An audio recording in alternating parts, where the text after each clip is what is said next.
आत्म परीक्षण का कार्यक्रम होना चाहिए।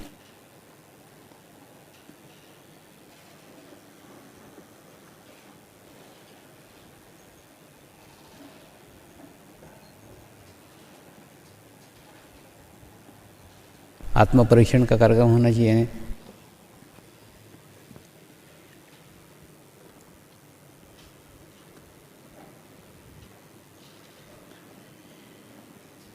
समर्पण परिवार की इतनी प्रगति हुई, इतना प्रोग्रेस हुआ,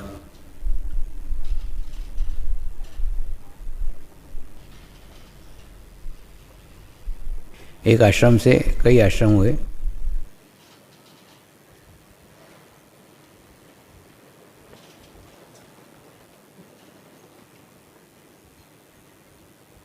ये बाहरी प्रगति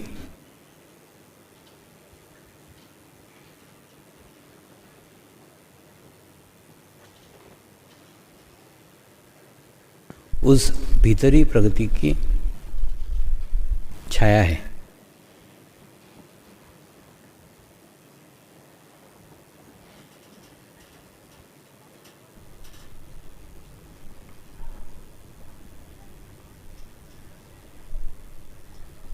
हिमालय से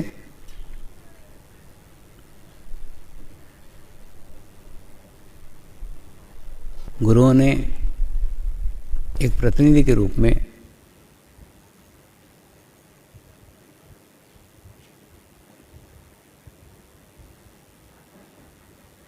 अपना एक माध्यम भेजा।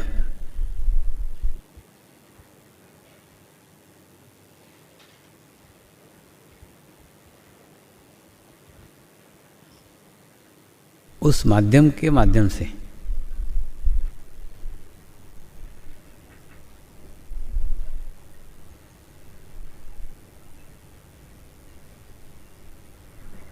गुरु शक्तियों ने पिछले 18 सालों से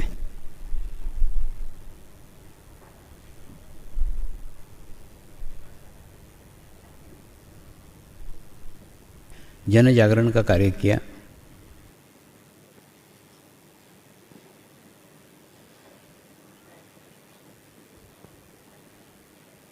मूर्तियों के रूप में नए माध्यमों का निर्माण किया।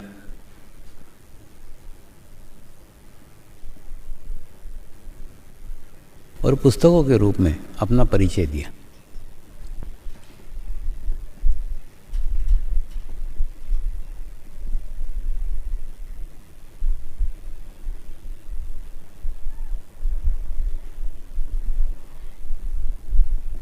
सभी कुछ साथ साथ पैरेलल चलता रहा।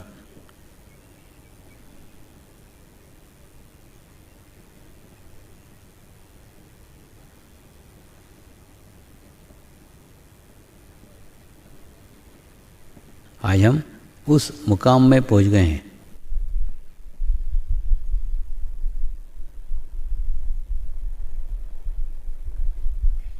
ये सोचने के लिए मजबूर हो जाएं कि बाहर इतनी प्रगति हुई है, बाहर इतना प्रोग्रेस हुआ है,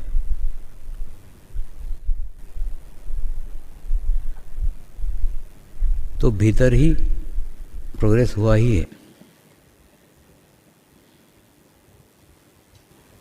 और उस भीतर के प्रोग्रेस को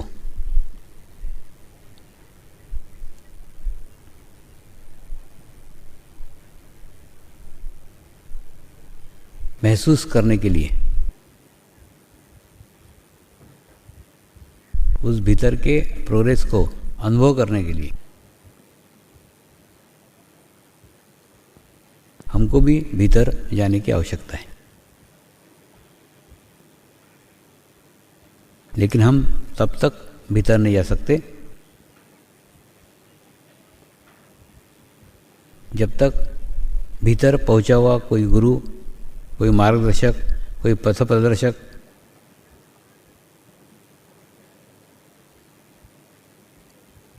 हमारे जीवन में नहीं आता।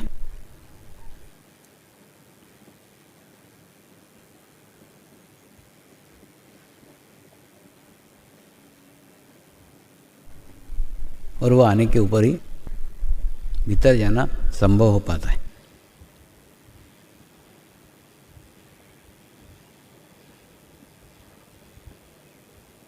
और वो भीतर जाने के लिए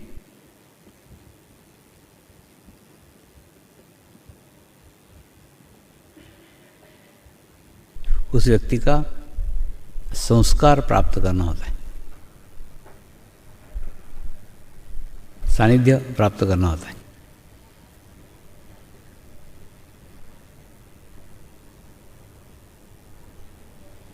हमने पिछले 12 सालों में शरीर का सानिध्य खूब प्राप्त किया,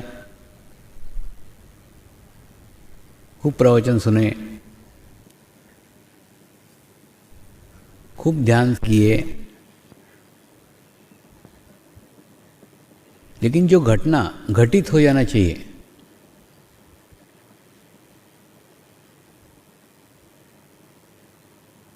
वो घटना घटित नहीं हुई।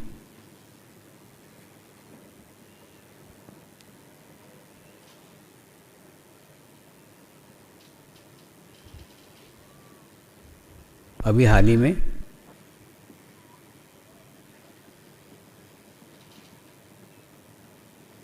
कुछ जैन संतों को, कुछ जैन साधुओं को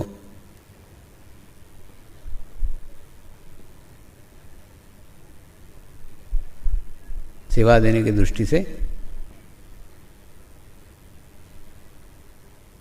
कुछ साधकों को भेजने का, साधिकाओं को भेजने का प्रश्न आता था।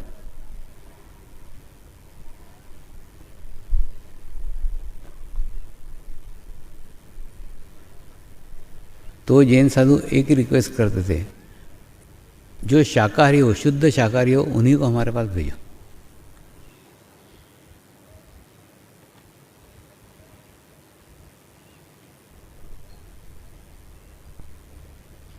तब आश्चर्य होता था, 5-5 साल हो गए, 7-7 साल हो गए, साधक बने,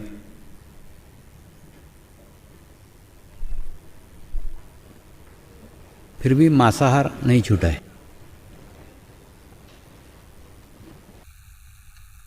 साथ साथ चल रहा है, ध्यान भी चल रहा है, मांसाहार भी चल रहा है।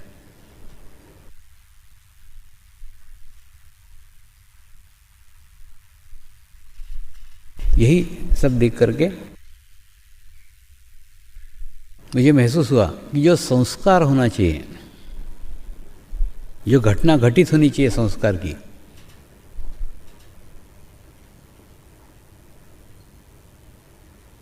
वह घटित नहीं हुई है।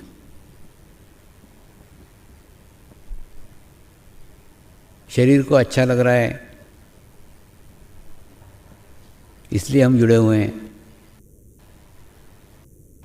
मानसिक शांति मिल रही है इसलिए हम जुड़े हुए हैं,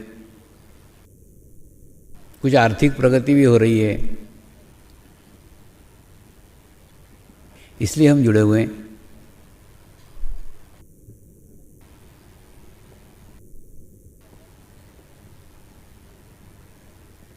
ये तो सब बाय प्रोडक्ट है।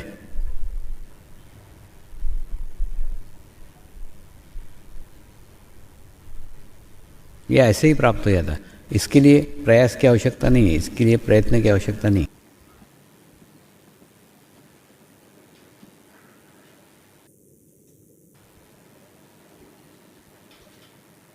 प्रयास की आवश्यकता, प्रयत्न की आवश्यकता उस आमूल परिवर्तन के लिए है जो परिवर्तन होना चाहिए था लेकिन नहीं हुआ।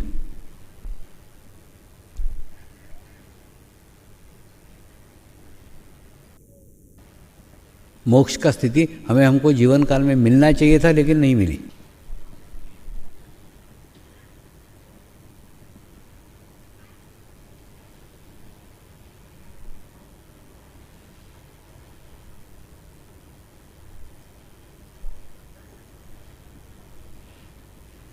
इस समय का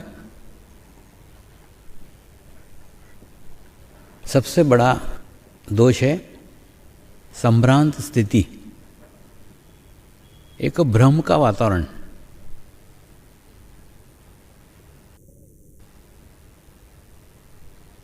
एक भ्रम की स्थिति मिल सकता है कि नहीं मिल सकता है, हो सकता है कि नहीं हो सकता है।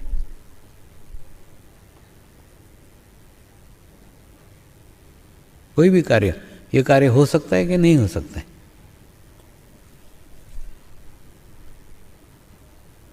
ऐसी स्थिति हमारे मन में निर्माण करके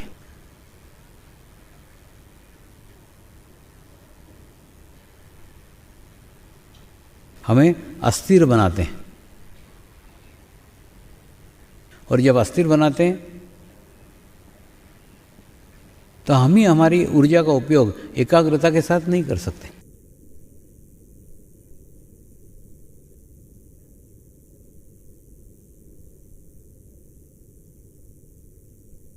उदाहरण के लिए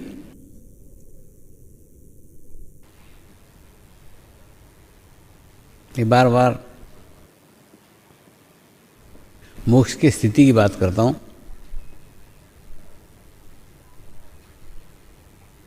मोक्ष की बात करता हूं तो ये मिल सकता है कि नहीं मिल सकता है?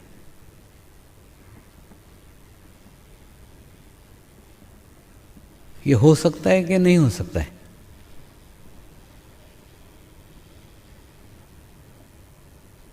इस जन्म में मिलेगा कि अगले जन्म में मिलेगा?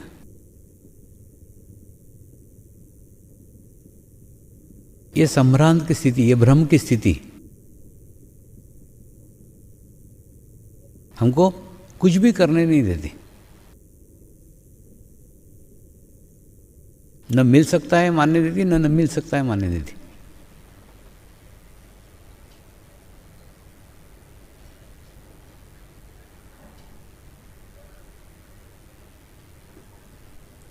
इस स्थिति को आप आपके बौद्धिक स्तर के ऊपर, इस स्थिति को आप आपके मानसिक स्तर के ऊपर हल करना भी चाहो तो भी उसका हल नहीं निकलेगा।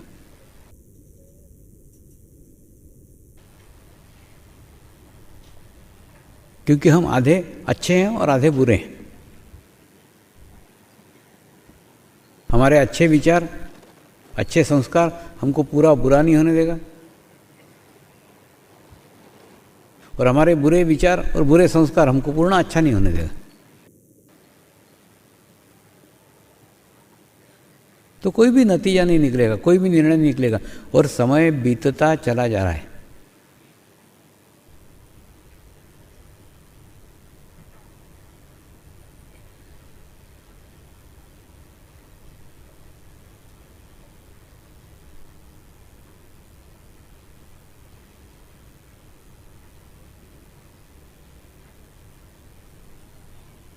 तो मिल सकता है कि नहीं मिल सकता है, ये भी प्रश्न छोड़ दो ना।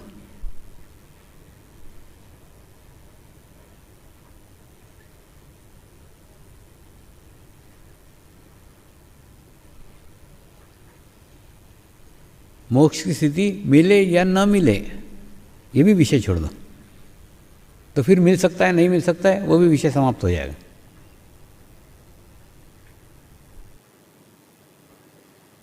गुरु शक्तियों को समर्पित होगा, जो हो गुरु इच्छा से हो।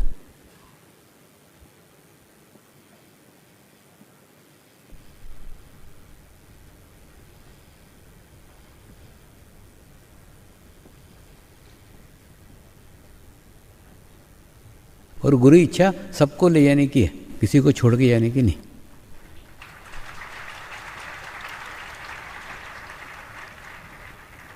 हमारे ना विचार संकुचित है, हमारा क्षेत्र संकुचित है, हमारा सोचना संकुचित है। गुरु के विचार विशाल हैं, गुरु का सोचना विशाल है, गुरु का क्षेत्र विस्तृत है। हम सोचते हैं हमारी हैसियत से, गुरु सोचता है उसकी हैसियत से। तो सोचने में अंतर है, तो परिणाम तो निश्चित ही विस्तृत होगा ही। और सिर्फ विस्तृत नहीं, अप्रत्याशित है। आप सोच भी नहीं सकते इतना अच्छा होगा।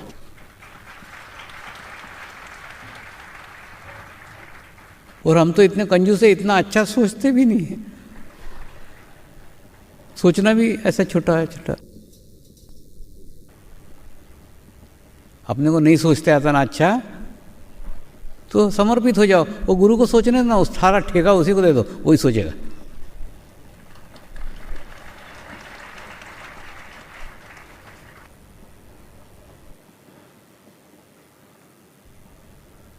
तो उसकी तो इच्छा है सबको मोक्ष प्राप्ति हो सकता है किसी को साधना के कमी के कारण, किसी को पूर्व कर्म के कारण या किसी अन्य कारण से कोई जन्म में अटक जाए तो कम से कम दिशा तो सही होगी।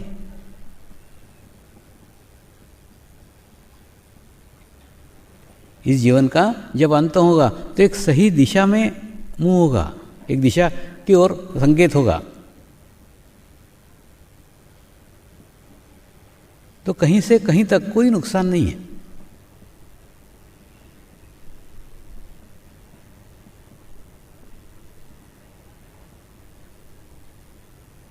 और मोक्ष यानी मृत्यु नहीं है।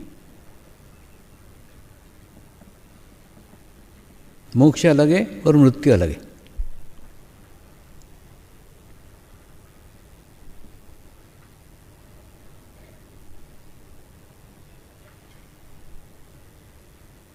मृत्यु देह की होती है और मोक्ष का संबंध आत्मा के साथ है, जो आपको आपके जीवन काल में ही प्राप्त करना है।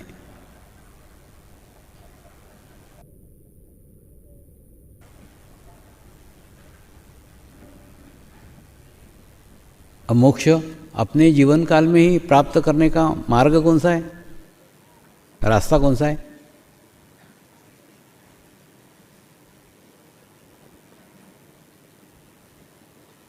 उस गुरु तत्व को संपूर्ण समर्पित हो जाओ।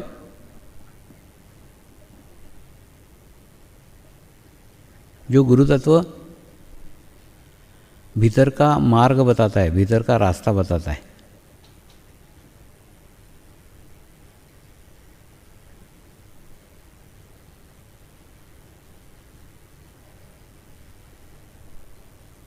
और उसका सबसे सुंदर दिवस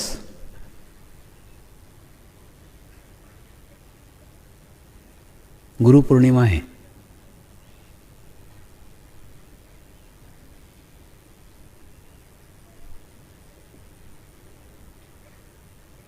उस दिन विश्व की सारी गुरु शक्तियां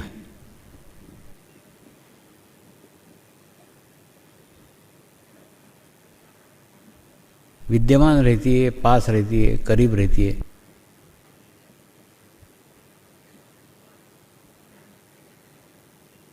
और हमारे भीतर का भी भाव जागृत रहता है, विस्तृत रहता है। हमारी ग्रहण करने की गुण ग्राहकता बढ़ी हुई रहती है।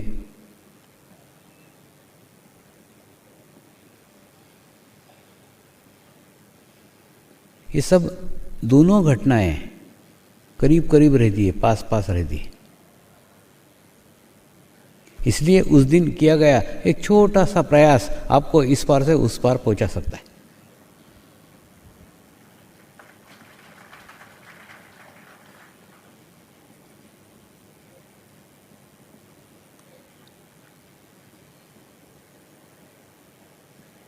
बारह साल से गुरु पूर्णिमा हो रही है, लेकिन फोटो नहीं निकल रहा है।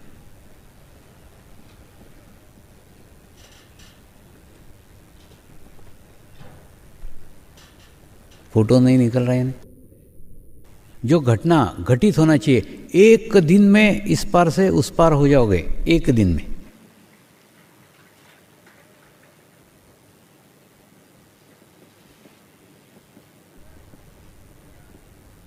लेकिन उस घटना के लायक बन करके पहुंचो।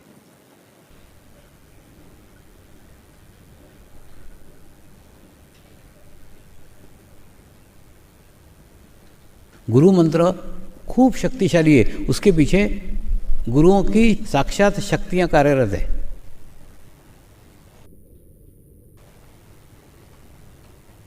और वो मंत्र एक संस्कार आपके भीतर डालता है, जो संस्कार आपके जीवन को संपूर्ण चेंज कर सकता है, संपूर्ण बदल सकता है।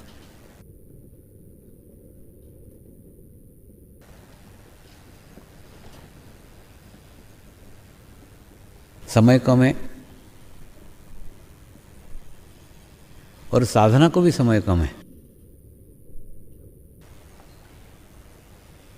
तो अपने समय को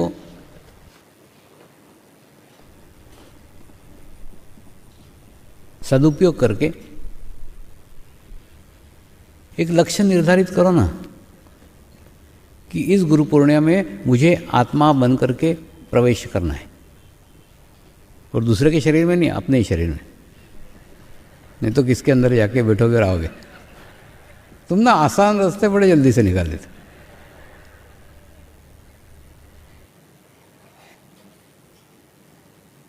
तो सशरीर आने का है, लेकिन आत्मा बन करके आने का है।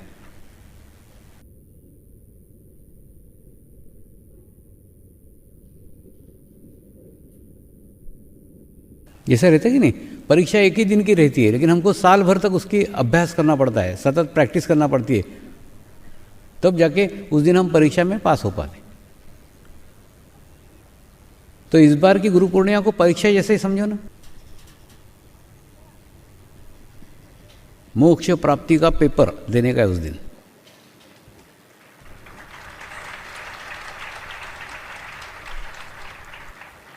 तो आज से अभी से तैयारी में लग जाओ।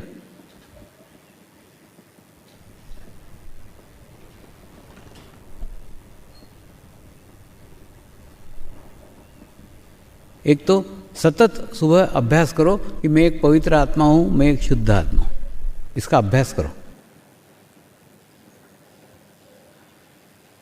गुरु मंत्र तो बहुत शक्तिशाली है, बहुत पवित्र है, बहुत शुद्ध है, हम उसके लायक नहीं हैं।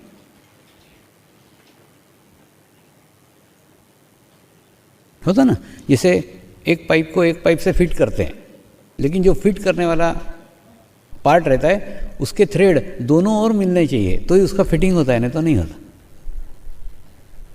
तो मंत्र कितना भी शक्तिशाली हो, कितना भी शुद्ध हो, कितना भी पवित्र हो, अगर हम उसके फ्रीक्वेंसी के साथ अपनी फ्रीक्वेंसी नहीं मैच कर पाते, नहीं जुड़ पाते, तो घटना घटित नहीं होगी।